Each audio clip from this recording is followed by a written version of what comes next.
pub will have to find to be able to stand still. 10,000 extra pints of beer they'll have to sell. For a hotel, the average increase 115% in their tax bill, and that's after you've seen all of the government's support. So despite everything that the government has tried to do, I think they have misunderstood the situation badly, and you're seeing bills going up. But is anyone listening? Because I speak to you, I speak to publicans, I speak to people trying to run businesses in this country, hospitality or otherwise, and they explain how dire the situation. So often you speak to somebody and say, well, the bill was X last year and now it's Y, and you have to go, well, how are you coping with that? How do you absorb that cost?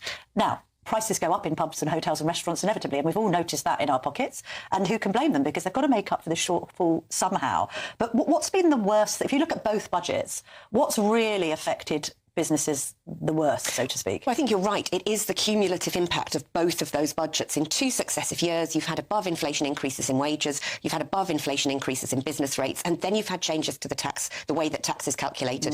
The halving of the threshold on national insurance, that cost our sector £1.4 billion last year. Total tax bill in last year's budget in April of £3.4 billion. This year, it's £2.2 billion. So that's just not sustainable. You cannot balance the nation's books on the backs of the small businesses in hospitality that the government says should be providing jobs and growth in our local communities. So you're having to see jobs lost, 100,000 fewer jobs in the sector, half of those 18 to 24-year-olds. You're seeing prices go up, and that means that inflation stays higher for longer for all of us. So it's bad news for all of us. And you're seeing 2 sites a day close. So economically, socially, culturally, and from a community perspective, this does not make sense. And yet I had Pat McFadden, the Work and Pension Secretary, on earlier saying, no, putting up the minimum wage is a good thing to do. It's going to help when it comes to youngsters who are not in education or employment get back onto the employment ladder. But the evidence does suggest that actually the contrary might be true. We've got youth unemployment having gone up under Labour by about 1%.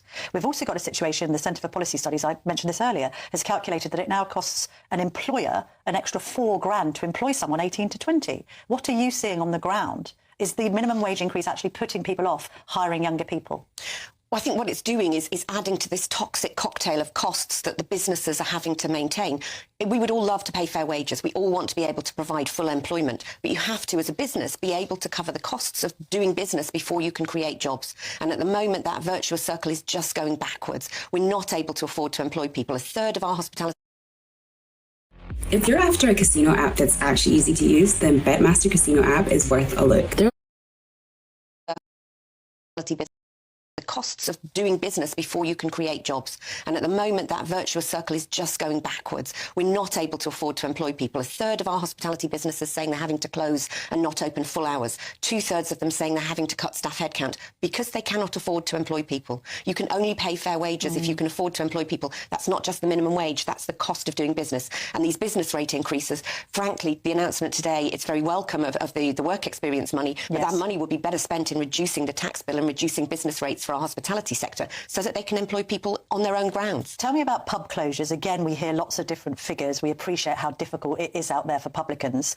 How many pubs are closing at the moment? We are seeing 1 pub closing a day, and across hospitality, now up to 3 sites closing a day. So it's not just our pubs that are suffering, but obviously they are local community businesses. They provide local employment, and they have a local supply chain behind them. So culturally and socially, they are important. But that closure rate is also fueled by the fact that bigger companies cannot afford to invest as a result of these successive tax increases. So for every closure that's happening, you're not seeing openings. And if we get back into having that positive bank balance, a healthy bank balance, we can go back out and create that jobs and investment. But everything that the government is doing is taxing us away from being able to do jobs, growth and investment. So the closure rate, I think, will accelerate. The job losses will accelerate as a direct result of this budget and the business rates. And yet, I heard from Mr McFadden earlier that we have in Rachel Reeves a, quote, excellent Chancellor. What's your response to that? Well, I've worked with Rachel Reeves over the last couple of years and in opposition, and we have worked to try and put in place some good policies that will make the business environment better and the macroeconomic environment better. I think those policies, when they are implemented, there's a misleading and there's a misunderstanding of the nature of doing business and the costs of doing business. So I don't think there's a full understanding yet of the consequences of some of these decisions and the cumulative impact of tax and regulation. So we need ministers like Pat McFadden, Rachel Reeves, Reeves, Peter Kyle, leaning in and making sure that we have a supportive regulatory and fiscal environment in which our hospitality sector can thrive. And when it does, it delivers jobs, growth and investment. But at the moment, the government's policy is directed at the 8 industrial strategy sectors, the high manufacturing. But 80% of employment is outside of those sectors. And in areas like coastal communities and rural communities, it's tourism and hospitality that is more valuable. They need to look at a dedicated strategy for the high street to be able to support our businesses. Do you think that there's a disconnect between members of the Cabinet and the business world? I mean, it's often been stated that a lot of people running the country have never actually run their own business. Is there just a lack of understanding of how hard it is right now, particularly for SMEs? Undoubtedly, that's the case. Unless you've run an SME, unless you've been in business and started it yourself, I don't think you realise the sleepless nights that you have when you're trying to balance the books and trying to look ahead.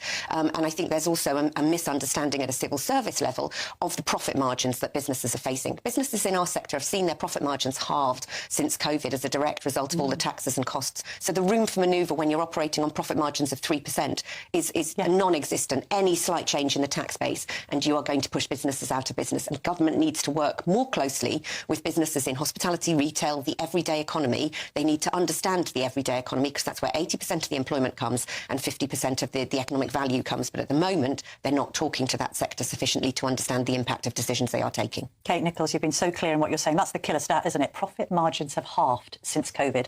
Absorb that as the government continues to insist it is a government of both workers and businesses. Thank you very much indeed for joining me this morning. Coming up next, I'm going to be speaking to former Conservative MP Bob Seely, who joins me to talk about his new book, The New Total War. We're going to be discussing the meeting that Zelensky is about to embark on with the Prime Minister tomorrow. This is the Camilla Tominey Show, only on GB News.